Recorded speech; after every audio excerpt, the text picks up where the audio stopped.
And on to our next bout, live here at PXC 24, fighting out of the blue corner and fighting out of Alliance MMA in San Diego, standing 5 feet 9 inches, weighing in at 140 pounds, with an MMA record of 6 wins, 4 defeats, and 1 draw. Please welcome to the PXC, Rolando Perez. Rolando Perez, age 27, Chula Vista, California, making his way to the ring. Ito si Rolando Perez, very experienced fighter to. Laban lang ito na laban. Nakalaban din ito si Jose Aldo. Si Jose Aldo, ano yun? Featherweight champion ng UFC. Although natalo si Rolando Perez, pero lumaban siya. So, we're expecting a good stand-up fight with Rolando Perez. And I'm sure na mayroon din itong jiu-jitsu skills dahil nagtitraining siya under our very own Filipino Brandon Vera. And of course, Brandon the Truth Vera. Oh, the UFC. Hands-on talaga siya sa pagko-corner. Filipino-Italian. Brandon the Truth Vera. Dapat si Brandon maimbitahan natin dito sa commentator booth kasi diretso mag-Tagalog yan. Oo. Many surprises talaga. Expect mo. Brandon the Truth Vera. With us, of course, the first UFC Filipino fighter. Ngayon, dalawa na sila. Mark Munoz, laban, bukas. Yan. Ang naaabangan natin. Against Damian Maya sa Brazilian Jiu-Jitsu Black Belt. At mamaya, later on the card, meron din tayong Black Belt Jiu-Jitsu guy dito. Against a Korean fighter, tingnan natin. Pero dito muna tayo kay Rolando Perez. Big man in the ring, Chino Yulo, the boy wonder. Pacific Extreme Combat is brought to you by Samick Strong Ice. Strong beer, slight smooth, strike strong. And go very strong in the weight class, Muay Thai and Jiu-Jitsu background. And now his opponent, fighting out of the red corner, fighting out of Spike 22, Ground Fu Guam. Standing 5 feet 10 inches, weighing in at 140 pounds, with a fighting record of 5 wins and 1 defeat. Let's welcome back to the PXC, Tony Regis! Ito si Anthony Reyes, medyo matangkad siya para sa weight class niya. Medyo payat pero matangkad siya. Malaking advantage yun sa reach. And aggressive and very powerful sa ground and pound. Magaling din sa jiu-jitsu. So, tingin ko, evenly match to. Ang magiging factor lang dito dahil 19 years old siya. Ito si Rolando Perez, yung kalaban ni Tony, ay very experienced na. He's been around. Pero ito si Tony Reyes, 19. Pero huwag natin i-count yung age kasi kanina yung Korean 21 years old, si Ricky Camp 19 years old, sobrang galing, sobrang disiplinado. So this is going to be a good experience for Tony. Tingnan natin kung ano magagawa niya kay Rolando Perez. Of course, with a 5-win, 1 KO record, tingnan natin kung matatagtagan pa ng isang win para kay Tony Reyes ng Guam. It's Guam versus the United States. As we go, of course, aggressive, powerful ground and pound for Tony Reyes, slick jiu-jitsu and submission skills. One more time, ladies and Very tall gentlemen, for his weight class. Dorina Grove. Ang paborito natin. One of our 2 lovely ring girls tonight. Ating ring girl from FHM. Live here at the Resorts World Manila Will grow into with us. PXC 24. G-R-O-H. May H yan. Dorina Grove. Bumoto na kayo. Ito ang ating tale of the tape brought to you by, of course, Samick Strong Ice. 19 years old for Tony Reyes. 5'10 versus 27-year-old 5'9 Rolando Perez. Evenly match. Experience na lang ang tingnan natin. And our referee for tonight, Tony D'Angelo on top of the action.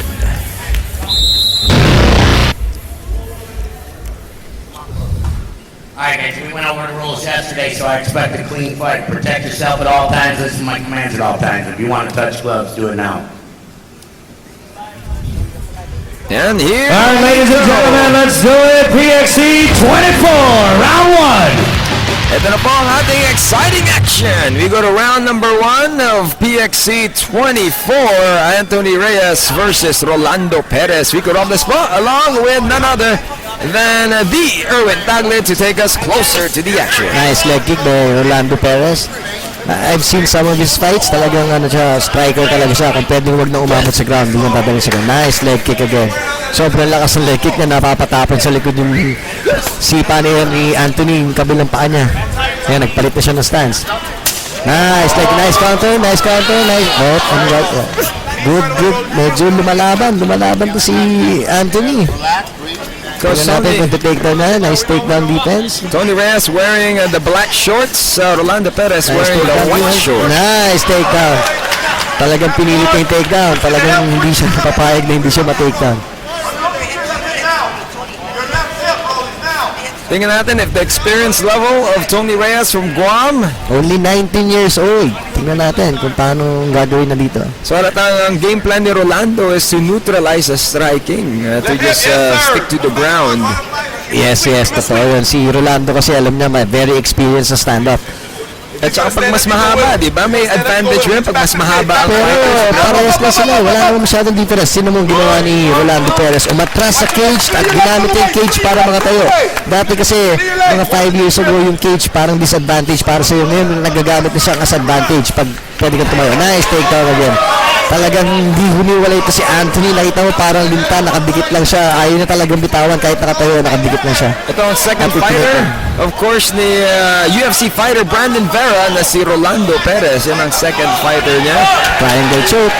At triangle choke. Pasok na pasok yung triangle choke dito. Tingnan natin. Armbar. Kinoconvert ng armbar. Kinoconvert ng armbar. Medyo maluwag yung triangle. Pero yan na. Pag linap, pasok na yung triangle choke. Wala na. Malapit na to armbar. Magtatap na to si Rolando Perez. Nice leg kick again. Nag-adjust dong si Tony Reyes wearing the black trunks. Oh, great shot right in the side of the head by Rolando Perez. Tinatry niya i-fake out. Pero tinan mo naman, kahit na tinamaan siya, compose pa rin. Parang walang nangyari. Nice leg kick again by Rolando Perez. Medyo naubo si Rolando Perez ng konti doon sa ground. Sa struggle din. And Tony Reyes moving around. Mukhang orthodox and he could do both stance. Nakikita ko dito. Kaya na siya nagpapalit ng stance. Medyo nasakta na siya doon sa leg kick. Nakailang solid na sipa to si Rolando Perez kay Anthony. Kaya pinapalitan niya. Kasi every time nandiyan yung paa niya, sisipain ni Rolando yan. Medyo ambidextrous. Ayan, sabi siya, sisipain niya. Kaya pinalitan niya. Nice counter. Dapat i-takedown ka agad ni Anthony ulit to. Nicely, pero sa forehead tumama. Going southpaw now, right-handed. Si Tony Reyes. Last 10 seconds. 10 seconds to round number 1. Kailangan to make down between the referee, between the judges. Nice takedown. Down. So medyo pareha sila naka-takedown. There you go, end of round And there number goes round 1, ladies and gentlemen. Rolando Perez versus Tony Reyes. Okay. Ano? Triangle choke, tsaka dalawang takedown. Tig-isa sila takedown. Takedown pa Live here at PXC 24, Manila, of course, presented by Samvig, Strong Ice, the premium strong beer. Slide smooth, strike strong, smart. Let's make life extraordinary. Resorts World. Ating slow presented to you by Sonic Strong Ice, Premium Strong Beer, Slight Smooth, Strike Strong. Ayun ang unang takedown ni Anthony. Medyo ang gandang setup yan. Talagang pinilit niya i-takedown. Yun ang talagang tinitingnan ng judges kung sino mga takedown kasi hindi ganun kadali mag-takedown. Another takedown, yung pinilit tumayo ni Rolando, tinigdown siya ulit. So, ito sana tapos na yung laban dito. Napakasigit ng triangle choke. Hindi ko alam kung maluwag or nangawit dito si Anthony. Yan yung armbar. Kaso lang kinonvert niya ng omoplata. Dapat din niya na binuksan yung legs na dito. Dapat sinikipan niya at sinili na yung ulo. That's a replay presented to you by Samick Strong Ice, Premium Strong Beer, Slight Smooth, Strike Strong. We go to round number 2 of our exciting MMA action. So we've got 2 takedowns for Anthony and 1 takedown for Rolando Perez. Great display tayo ng jiu-jitsu. Great, Nice leg kick again by Rolando Perez. well-balanced fighting. Yun ang investment dito ni Rolando Perez. Leg kicks. Nice leg kick again. Talagang papunish yung legs ni Anthony. Mukhang nasaktan nga. Good uppercut or make it a hook. Labi na to ni Rolando Perez. Mukhang maganda rin ang striking ni Rolando. Superman punch. Nice body shot ni Rolando Perez. Once again, kung papanood nyo lang po, Tony Reyes wearing the dark trunks, Rolando Perez wearing the lighter trunks. 27 years old po si Rolando Perez. 19 years old. Si Anthony, nice combination ni Rolando Perez. Maganda ang mga flurries na pinapakita, mga Upper hook kombinasyon. stick, parang combination lang sa Elorde. Upper hook stick. Oo, talaga naman. Kapag ganyan sa mga MMA, of course, hindi lang mga basta sino-sino pwedeng mag-MMA. Kailangan may training ka ng konti, di ba parang gano'n? Kailangan mag-training, hindi basta kayo umiinom ka lang sa kanto, lalaban ka dito. Ito mga to, world class athletes to, parang Olympic level to, twice a day nag-training to para sa mga ganitong laban. Kasi, tinan mo naman, 5 minutes per round, kailangan condition ka dito.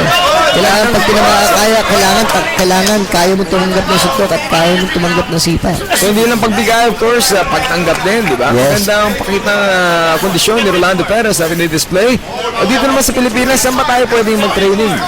Dito, ang syempre, high level na training dito when it comes to this kind of sport. Syempre, dito tayo sa Olympic team natin, like yung mga national team. National team. Pero ang problema dito, wala pang MMA. So, kailangan punta mo sila isa-isa. Kailangan mo pumunta na mga Muay Thai sa national team sa Ultra. Pag gusto mo ng boxing, doon sa Rizal, sa Abat. So, mapapagod ko naman sa kakabiyahe, dulot-dulot. Pero sa Jiu-Jitsu, wala pang Jiu-Jitsu talaga na, na maganda dito. Except, syempre rin tayo, best Jiu-Jitsu club. May best Jiu-Jitsu in the world. Atos Jiu-Jitsu, meron sa atin ngayon. Nice body shot, nice body shot. Meron saktan si Anthony. Good shot again!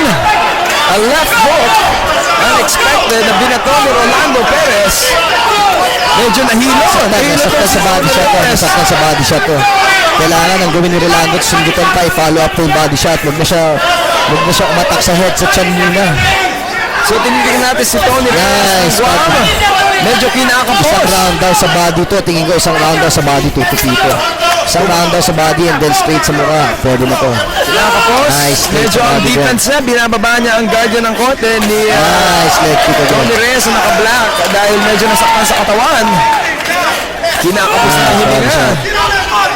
Nakita na ni Rolando Perez yun, kaya tinetake advantage niya ang ating action. Nice body shot. Alam mo na